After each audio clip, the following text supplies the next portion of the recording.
ಭೀಷ್ಮಾದಿಗಳು ಎದ್ದು ನಿಂತು ನಮಸ್ಕರಿಸುವುದು ಉತ್ಸಾಹ. ದುರ್ಯೋಧನನು ಕಣ್ಣೆತ್ತಿಯೂ ಸಹ ನೋಡದೆ ಕುಳಿತಿರು. ಇರಲಿ, ನನ್ನ ಭೂಮಿಯನ್ನು ಕಟ್ಟಿ ನಾನಾಗಿಯೇ ಬಂದು ನಮಸ್ಕರಿಸುವಂತೆ ಮಾಡಬೇಕು.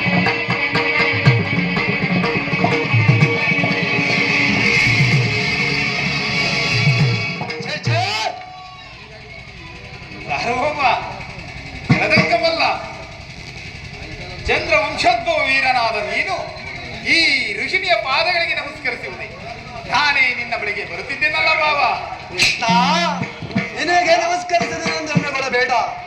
ದೂತನಾಗಿ ಬಂದ ನೀನು ನಿನಗೆ ದೂತ ಲಕ್ಷಣವು ಇದೆಯೋ ಇಲ್ಲವೋ ಎಂದು ಅಡಿಯಿಂದ ಮುಡಿಯವರೆಗೂ ಪರೀಕ್ಷಿಸಿದನಷ್ಟೇ. ನಾನು ಪ್ರತಿದಿನವೂ ಈ ಭೂದೇವಿಗೆ ನಮಸ್ಕರಿಸುತ್ತಿದ್ದೆನು. ಈ ದಿನವೂ ಅದೇ ರೀತಿ ಎಂದು ತಿಳಿದುಕೋ ಕೃಷ್ಣ. ಮಾರ್ಗಾಯಸದಿಂದ ಬಳಲಿರುವೆ, ಕ್ಷಣಕಾಲ ವಿಶ್ರಾಂತಿಯನ್ನು ತೆಗೆದುಕೋ.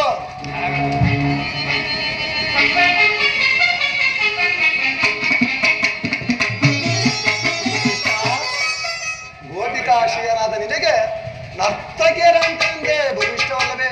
ಇರಬಹುದು ಇರಬಹುದೇನು, ಇದ್ದೇ ಇದೆ.